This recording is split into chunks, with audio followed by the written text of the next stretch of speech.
Welcome back to my channel, fellow gardeners. It's amazing what a little bit of rain can do in Africa. I'm here and it's been raining every single night, and we just say thank God for the long rains. Today I'm going to talk about my backyard because with the rain I got inspired. I thought change everything. So welcome back to my channel. My name is Alice and I'm the Red Soil Gardener. Come and have a look at my backyard garden.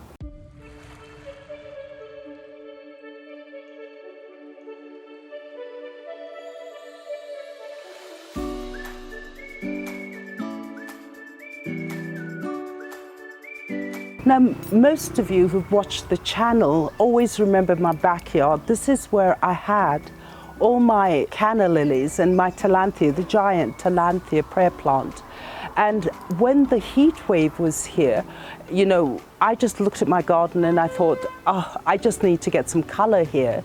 So what I did is I started this garden. So what I did initially is I had a few of these cord lines and some of them we had propagated. So I decided, why don't I introduce it into my garden? This was in a pot, but I thought it would be quite good to get that height because my bathroom is here. As I was looking for all these pots in different locations in my garden, I suddenly found my aloe vera and it's actually stopped flowering. But last week it was in full bloom and it looks so dramatic. Look at that lovely orange color. And then I found my wax begonia, and you know, we all love begonias, and it had such a lovely red color. So I bought it in its pot and left it here just to give that color. And then what I did is all those little cosmos that I'd been collecting seeds, I just bought and propagating them, is I found some and I just bought them here. And as we go along here, I have underneath here is my party time, and we did an episode on it. Now what we do in Kenya is when we do get the April rains, it rains so heavily at night, and it's been raining continuously almost for a week. So what we do is that once you do get your cutting, I just stick it in the soil because the soil is moist and it will self-propagate while it's resting there. But it looks like it's going through a little bit of a transplant shock, but it'll pick up. My love for yarrows, I just love the color, and it just gives you a feeling of like a cottage garden. So I did have some that we had transplanted it when we did our yarrow episode, and some of them were upright, so I just bought them here and sprinkled them along here. Look at those lovely colors.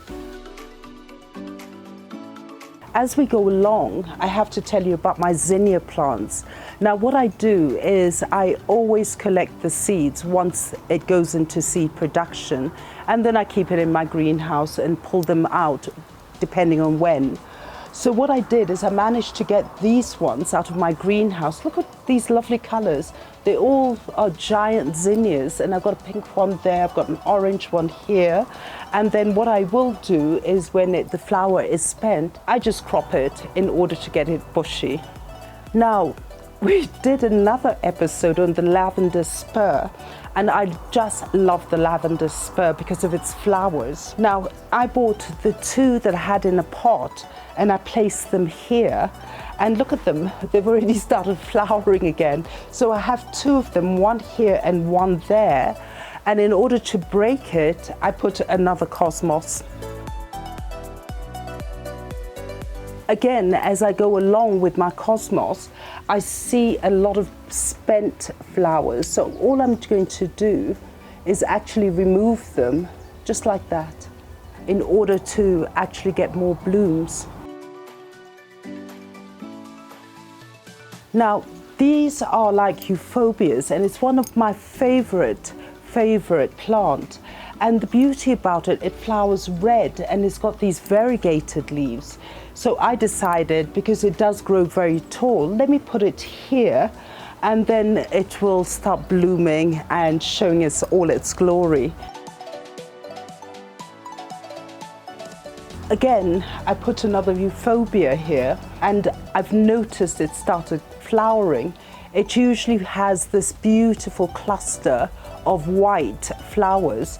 But then what I did in the end is I found this Pentas, and it's got this beautiful African daisy here which just started flowering, and I thought, let me put it here just to break it.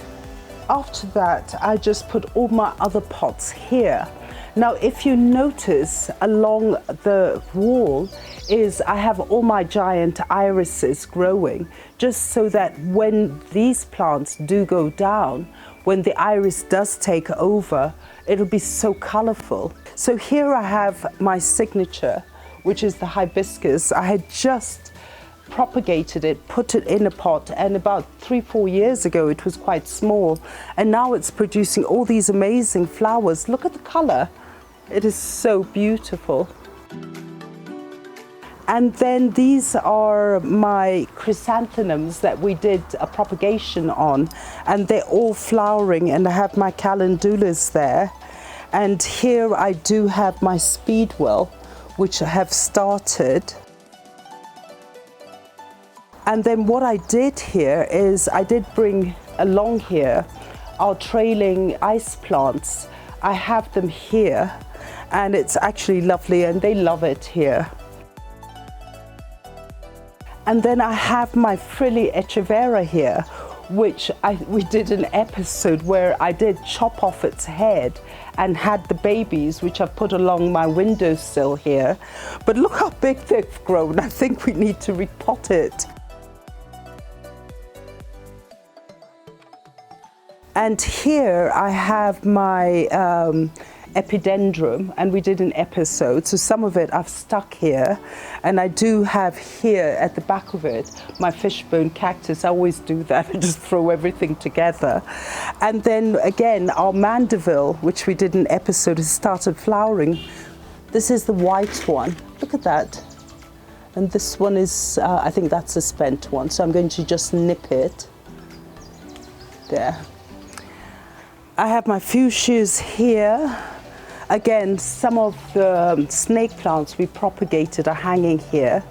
And that's my Christmas fern. It started flowering, and I have another one which is starting. And then I have my verbena here, and it's flowering again because it had stopped for a while until the rain came. So basically, I think once it does start growing, what I will do is look and make sure things don't overwhelm other plants. And whatever is overwhelming, I will remove it and then figure it out. The other thing I did is I did these hanging baskets, which I thought just to break the wall. And then all the propagations that we have of the Hoya, I just put them on the windowsills.